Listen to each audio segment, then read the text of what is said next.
Hi, this is Christian and welcome to NFL Updates Express, your weekly dose of NFL news. Coming your way, the season predictions video for 2016.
further ado, here is my playoff predictions for 2016.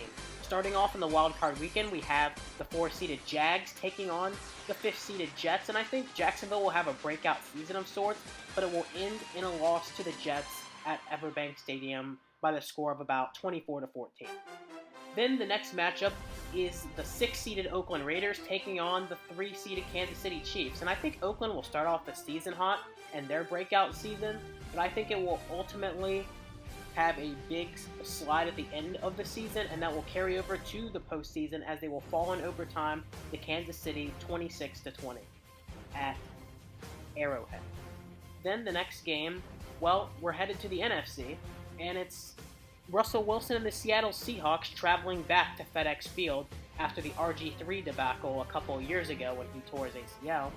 But Russell Wilson, I think it will be a shootout between him and Kirk Cousins, and it should be a pretty entertaining game, probably the best game of the postseason of the 2016-17 season. But I think ultimately the Seattle Seahawks will get it done in a shootout, 37-35. And the final game of Wild Card Weekend is the Green Bay Packers and the Chicago Bears in a classic rivalry, and I think it'll be pretty entertaining. But ultimately, after the Bears get a big lead, I think the Packers will avoid the upset and get the job done at Lambeau. Next, we head to the divisional round, and it's Andy Dalton and the Cincinnati Bengals, the 2-seed, taking on the Kansas City Chiefs, and, well, the Bengals are in the playoffs, and what does that mean? Well, I'm sorry, Bengals fans, you're gonna lose again. The Bengals will go one and done as Andy Dalton gets safetied in overtime by the score of 25-23. The next matchup is the Jets and the Patriots. The 1-seeded Patriots will survive a scare from Fitzmagic, and with Matt Forte and Eric Decker, it will be a close game, but ultimately I think the Patriots win that 30-24 to head to the AFC Championship game to take on the Chiefs. Then in the NFC, we have the Panthers winning a defensive battle against Seattle as a Ted Ginn punt return wins it for the Panthers in an ugly game as Cam Newton really can't get much going, and neither can Russell Wilson, Thomas Rawls, and the Seahawks, as the Panthers win it 13-9. And the last game, well, I think Arizona will humiliate Green Bay as Rodgers gets sacked a couple of times and ultimately gets injured for a 38-14 thrashing. Next up is Championship Weekend, and we have the Kansas City Chiefs and the New England Patriots, and I think the Chiefs will be a very good team this entire season, but ultimately the team with more experience in these type of games, the New England Patriots and Tom Brady, will get the job done, as I don't think Kansas City will be ready for the spotlight as the Patriots win easily 28-10. Then in the next matchup, the NFC Championship game, it's a rematch as the Panthers take on the Cardinals back at Bank of America Stadium, and it will be an interesting game. And I think Carolina will be shut down by Arizona, but somehow, some way, the Panthers find a way to win it to go to back-to-back Super Bowls by the score of 20-16. Let's check out Dylan's playoff predictions. In his wildcard round, we have the 5th-seeded Broncos taking on the 4-seeded Colts, with the Broncos getting the job done there. Then the next matchup is the 3-seeded Steelers taking on the 6-seeded Bengals, with the Steelers getting the job done in Pittsburgh.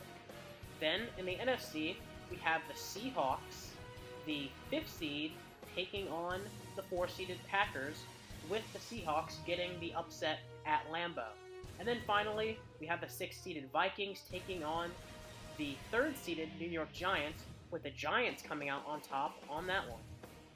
Then in the divisional round for Dylan, he has the Patriots taking down the Broncos, and the Chiefs taking down the Steelers.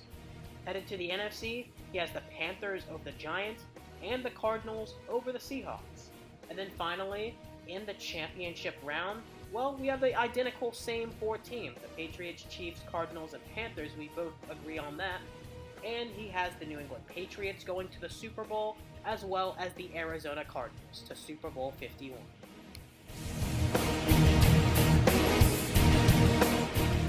It's Super Bowl 51 in Houston as the New England Patriots take on the Carolina Panthers, and boy are you in for a treat. So in the first quarter, the scoring opens up with a big-time score as Cam Newton throws a 53-yard touchdown to Ted Ginn Jr. with his electric speed. But not to be outdone on the next drive, it's Rob Gronkowski, and he gets in the end zone on a 16-yard Gronk. And don't forget about that slam at the end of the touchdown 7-7 tie game. Then Steven Gostkowski puts a 46-yard field goal, and it's 10-7 as the Patriots take the lead in the Super Bowl, still first quarter. And as the end of the first quarter approaches, it's Graham Gano hits a relatively easy 34-yard field goal around a PAT, 10-10 tie at the end of the first quarter.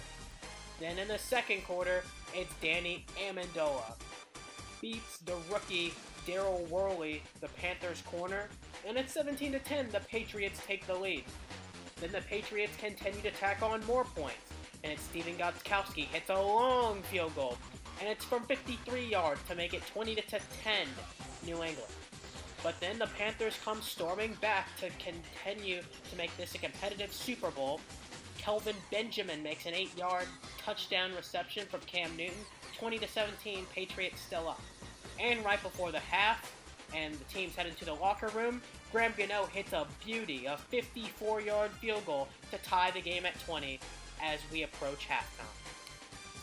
In the second half, the scoring slows down a little bit, as the only third quarter points is a Steven Gostkowski 28-yard field goal. It's up, it's good, 23-20 New England as we approach the fourth quarter of the game. Then, in the fourth quarter, Cam Newton tries to take over. He lunges, runs, and does his Superman pose in the end zone. A 4-yard touchdown run makes it 27-23 Carolina Panthers. Then with around 7 or 8 minutes left, Tom Brady drives his team down the field and then does his classic over-the-pile 1-yard touchdown sneak. It's 30-27 New England. And after Carolina's next drive stalls, it seems New England has the game won, but no. It's the rookie corner from the Panthers, James Bradberry, with a 64-yard pick six as Carolina leads at 34-30. And those are all the points in the Super Bowl, and the Carolina Panthers will win their first Lombardi Trophy in their history. My prediction for Super Bowl MVP is James Bradberry, the corner for the Panthers.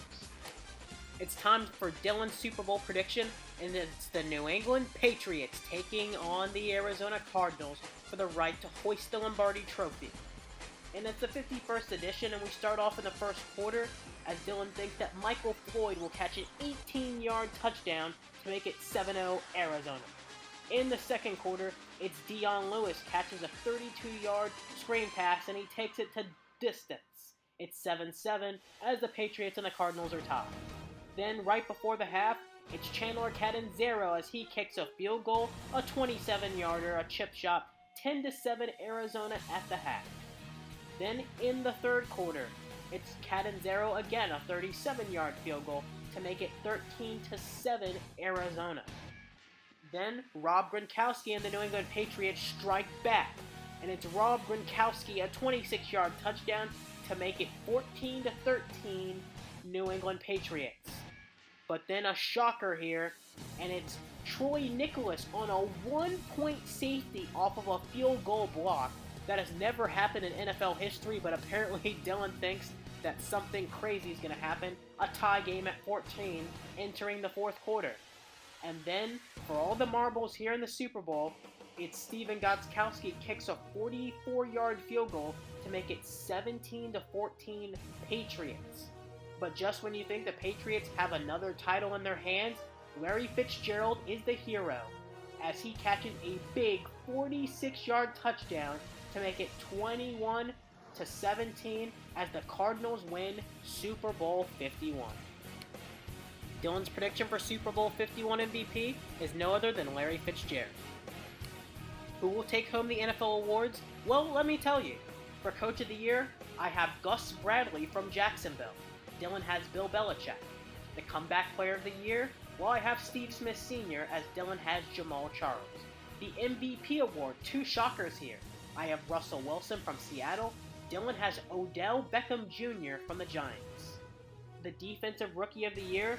Dylan has DeForest Buckner, and I have Eli Apple, the corner, from the Giants. Then the Offensive Rookie of the Year. Dylan has a big shocker here, Keith Marshall from Georgia, and, well, he's a Georgia fan, so a little biased. And then Sterling Shepard, I have the receiver for the Giants. The Offensive Player of the Year, Dylan has Todd Gurley, and I have Cam Newton.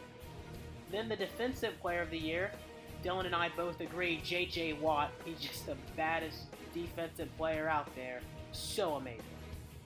Then the Fantasy Player of the Year, Dylan has Todd Gurley, and I have a shocker here as Thomas Rawls will get the honors. I think he'll bounce back from his injury, get the start, and have an amazing season. Then the Most Improved Player, Dylan has Derek Carr, and I have another shocker here, Jay Cutler, and I think he reminds me a little bit of Alex Smith, how everyone counts him out, and he'll have one great season where he'll propel his team to the playoffs. Then the Most Improved Team, Dylan has Jacksonville, and I have Chicago pairing with Jay Cutler, obviously. Then the Best Offense this season, Dylan has the Patriots, and I have the Packers. And to close off the awards, the Best Defense, Dylan has the Denver Broncos, and I will agree with that as the Denver Broncos will repeat as the best defense. Thank you for watching NFL Updates Express, and we hope to see you back soon.